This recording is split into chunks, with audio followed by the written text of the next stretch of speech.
Welcome everybody. Thank you for your patience. Well, we can see if we can get this recorded because it's such great information as we were just talking about. Ooh, could someone mute? I think we're good to go.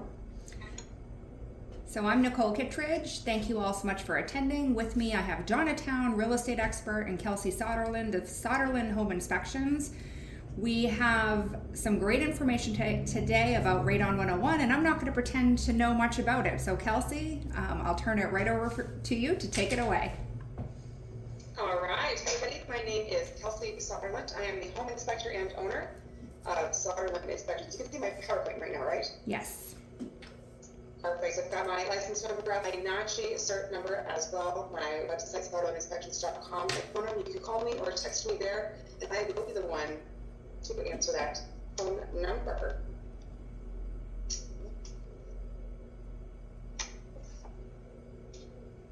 I forgot to change my slide now. Okay, so a little bit about myself. I'm a West Coast transplant group in Seattle. My first job was painting houses on Queen Anne Hill. I have a bunch of old Victorian style Queen Anne houses, and I loved seeing the inside of those and the bits and bobs that we don't use in houses anymore. So this time is gone on. And I also worked on a paint crew in Medina and the Points, which is the Gates neighborhood. I pressure washed its next door neighbor's house and worked on some really high homes in that area. So that's where my love for houses sort of stems from. I started real estate investing, got into home inspection in 2019, and COVID happened, so it was immediately very exciting. I moved cross country in fall of 2021 and opened up Soderland Inspections on my own spring of last year. So a few years later and a few thousand miles, this is where we are. So what is radon? Radon is a colorless and odorless gas. It occurs naturally. It's a decay product of uranium, turns into radium, then becomes radon gas. And it comes up through the bedrock, limestone, sand, gravel, whatever soils you might have. And then once it hits the air, it continues to decay until it eventually becomes nothing. It ceases to exist unless it gets stuck inside of your house. Oh. And how does it do that? Sometimes air, just like water, if it can go there, then it will. So through small cracks, unsealed openings, imperfections in your concrete, it'll go inside of your house. The air pressure inside of your home is less dense than the pressure in the earth. So it pushes it up into the airspace in your home. You also have a vacuum that is created by rising air going up and out of your property. Radon levels in your home change pretty well constantly as you open and close doors and environmental changes occur, but it starts to get oftentimes much higher in the winter time as we start to button up our homes, trying to keep that heat in. And why should you care? Radon is the leading cause of lung cancer among non-smokers. It's responsible for about 21,000 deaths per year. It has been shown that the duration of your exposure has a greater impact on your likelihood of developing lung cancer than the concentration of your exposure. So if you were to walk into a really high radon level environment and hang out there for an hour, that would have a much less likely to develop cancer than if you have a lower level in your home where you spend a good majority of your time. Maybe you work from home and you, like me, there always. Smoking combined with radon exposure greatly increases your risk. 62 out of 1,000 people who are smokers or former smokers are likely to develop lung cancer, compared to 7.3 people out of 1,000 who have never smoked. So out of that 21,000 deaths per year, only about 2,900 of those deaths were non-smokers. In the pie chart here, you can see the other types of radiation that you are exposed to throughout your daily life. So if you think about you're in an airplane going through an x-ray machine, you're at the dentist or the doctor, those have a much lesser impact than just radon levels in your home environment.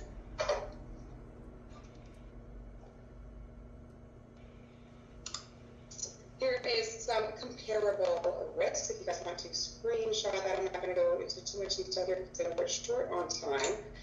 If you look at either one of these charts, the action level, according to the EPA, is 4 picocuries per liter. They recommend that you consider mitigation between 2 and 4, is what it was 2. And you can see that your risk basically doubles between 2 picocuries per liter to 4 picocuries per liter.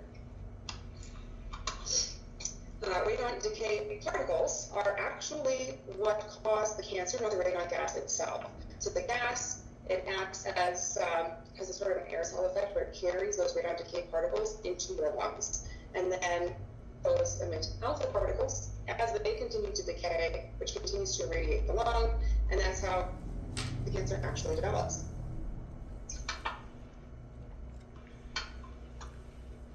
Radon in water is a concern that I've heard about and you've asked about, but it only accounts for 1 or 2% of indoor radon, whereas soil gas is 85 to 95%. You can, like Donna said, do testing for radon in your water. It's going to be a very different test. I wonder application is going to be very different as well. I wonder the statistics, Kelsey, of where my neighbor had radon in the well, the likelihood of us having it. Do you know if it's correlation to location? Not necessarily. Okay. Not necessarily. There is a image coming up that shows Massachusetts and radon levels across the state. Oh. But you could have one house right next door to another. One has high levels of radon, one has the equivalent of outdoor air. So it really depends on exactly where your house sits, what soils are underneath, if there's a crack in the bedrock. Very sneaky. Yeah.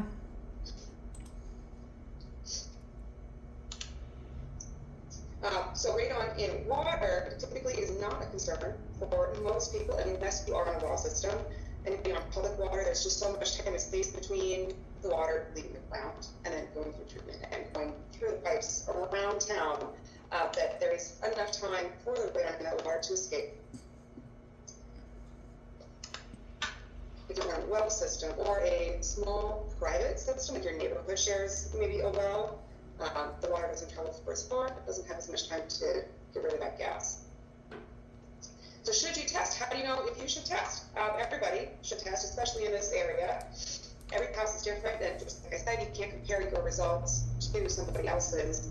Well, you cannot determine what your results would be based on your next door neighbors, or even your own historical results, because they can change so much over time.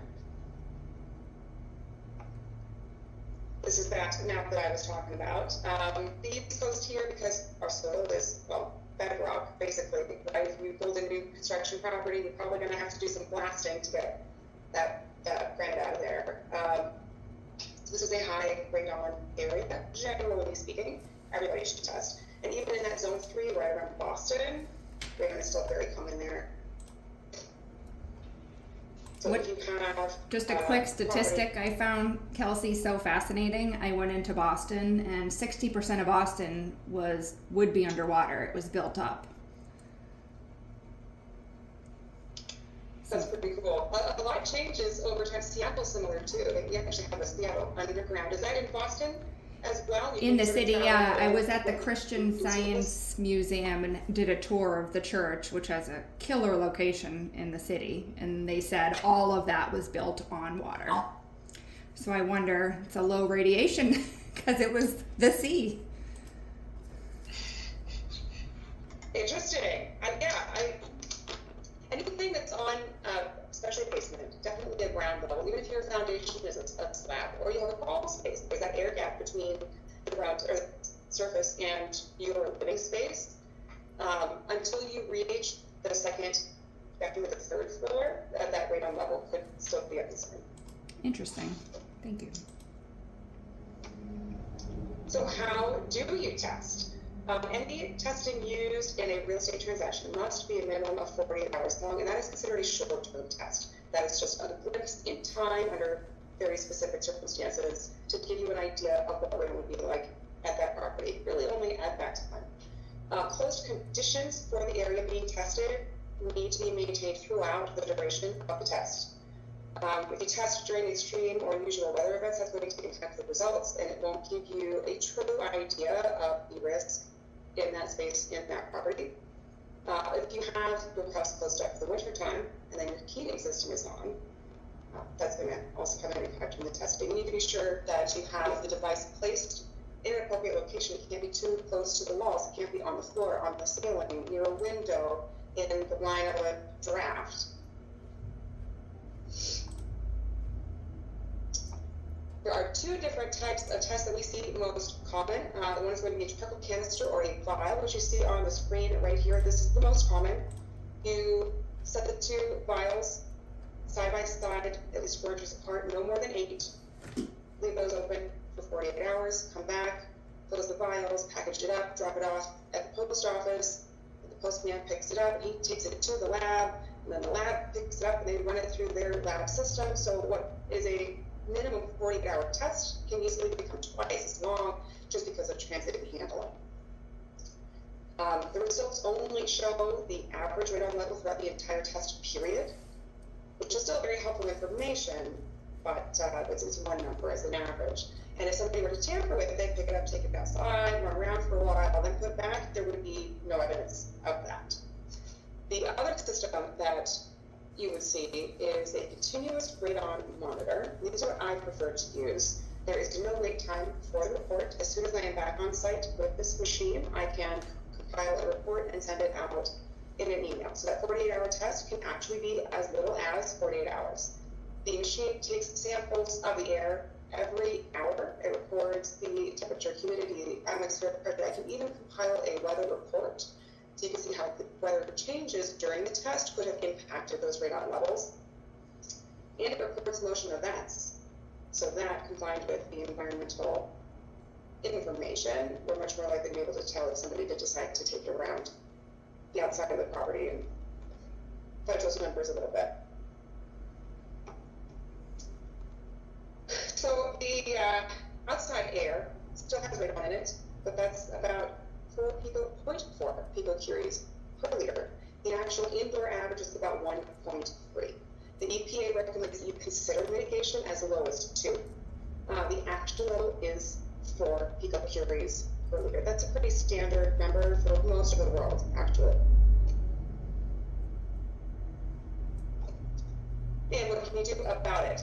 Mitigation systems typically will look something like this. So you have a sub-slab depressurization system. It's basically an exhaust that starts below your slab or below a plastic membrane. So it sucks the air out of the dirt and then through your house, enclosed in this exhaust system, up and over your roof. Sometimes you can have a passive system where you don't need this little fan system right here, but oftentimes you will need to have a fan system installed to make sure that it's actually pulling that air out and doing it relatively efficiently. If your house has a footprint larger than 2,000 square feet, you're going to have more than one of these exhaust systems. If your house has more than one slab, you're going to want to have more than one as well.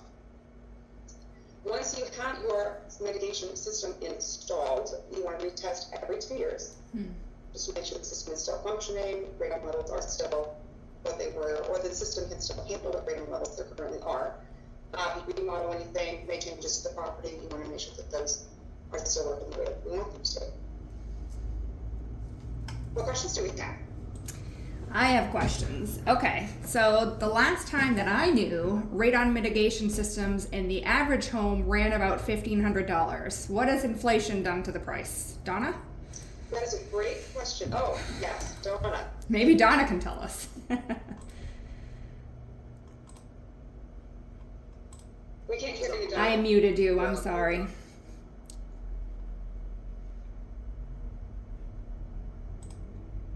This one. There we Can you hear me go. now? Yes. So, John's focus of radon systems, which is right off of 146 in Sutton. I haven't had to have anyone install one recently, but he, for one system, he used to do it for me for $1,000. Wow. And guarantee the results below, the 4.0 There have been situations where he's had to go back and install more. I don't know what his current pricing is. I could probably reach out to him, find out, but he guarantees, I forget what his warranty is. It's either 5 or 10 years on the motor. And it's fairly inexpensive to replace out. Once the system's in, then you just really, it's either the motor or the fan that needs to be replaced out, which is fairly easy to do. Got it. So $1,500 could still be in the ballpark, depending upon who absolutely. you use.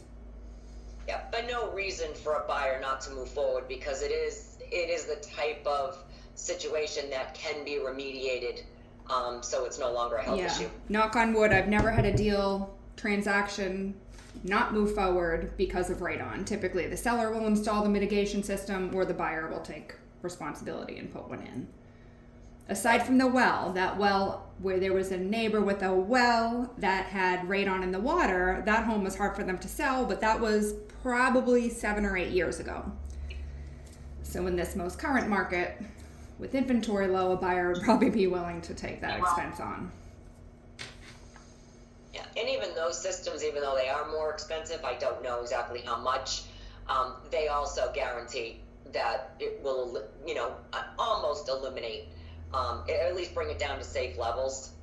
Perfect. So. The one thing I think that's important for us to be getting together and having this conversation is that even folks that have radon in their home, I really don't typically hear of people retesting. Kelsey, is that business that you get, retesting? Generally, no, because I'm a home inspector. Most of the testing that I do occurs along with a home inspection. Got it. Yes, Vinny. Yeah, no cap. Go ahead, Vinny. Go ahead. So I have a question. Just thinking about the permeability of the soil that's underneath a house. Often I put in the outlets for these things for people as an electrician.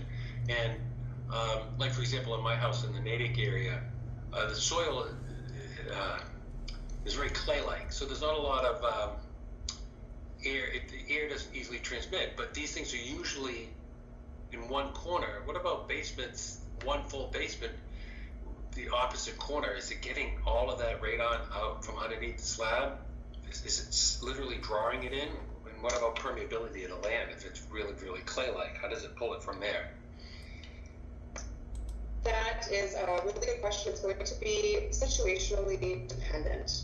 If you're concerned about whether it's really functional or not, you could install or you could test in more than one location, which we do definitely recommend if your property is a larger property and it's a larger footprint. With that unit that's real-time testing that you guys provide, what's the average cost, or what's the fee for that kind of test for people? The fee for that is $150 with a home inspection. I would be willing to go out and do that separately for $200. Okay. And did you service the whole Metro West area, say the Natick and Wayland and Weston and that whole area as well? I am based out of Worcester, and I serve the state from the Bay all the way to the Berkshires.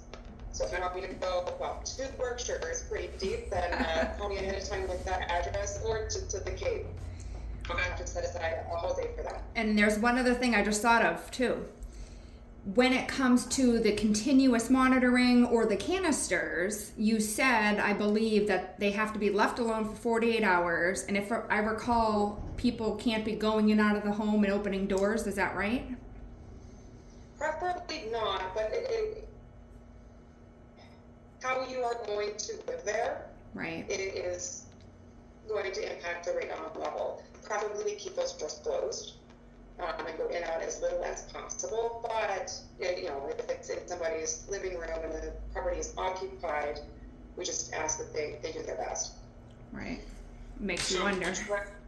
Would you recommend that somebody do the test themselves, and if they show like elevated levels, then have you guys in, or because of the potential inaccuracies, just start with somebody like you? I would always recommend a professional. You can find someone who is NRPP or NRST certified. They're going to have demonstrated a good amount of knowledge as far as radon, how it works, how the testing procedure should be. You can't get kits for yourself from Home Depot or Lowe's and do testing that way. But as with any DIY project, you're going to have more limited knowledge probably than someone who's a professional. Okay. And then if you do detect elevated radon levels, I wouldn't call me, I would call the specialist to talk about remediation. Oh, I see. Yeah. Yes. Those are the folks that the realtors like Donna are friendly with. Is the cost completely on the homeowner? For example, is there insurance available for it, or is it a insurable item? To have to, or does just the owner have to just pay for it? Donna, go ahead. I have never heard of an insurance company agreeing to install a system. It's either typically the homeowner or the buyer, and it always depends on whether I'm a seller, if I'm representing the seller, if I'm representing the buyer, and the situation on being able to push back. If somebody is if the test results come back at 4.2 and it's in an unfinished basement that is not ever going to be finished, there's cause to say, okay, well, if you're really concerned, test the second level. Kelsey, maybe you can confirm this. I did hear once a long time ago that each level that the home goes up, so say it's 4 in the basement, by the time you get to the first floor, it may get close to cut in half and then get cut in half again as you go up higher. So if it's 4.0 in a basement that's unfinished, with a fieldstone foundation that you're not going to finish, you can safely assume that the main level might be 2 or less. Is that accurate to you? Generally speaking, yes. Okay. So yeah, it really depends on the age of the property. If it's a finished basement and somebody hasn't tested and the buyer tests and it comes back high, it's because the agent has most likely considered that part of the overall living area. Then you would definitely have cause to go back and negotiate that. But like with any transaction, it really depends on the buyer and the seller. Right. Well, this is super information. Donna, Kelsey, and all of our attendees today, I thank you very much for your time and your expertise. And I hope you all have a wonderful holiday. You too. Thank Take you. care. Thank you, Kelsey. Thank you for having me. My pleasure. Bye. Bye-bye. Bye.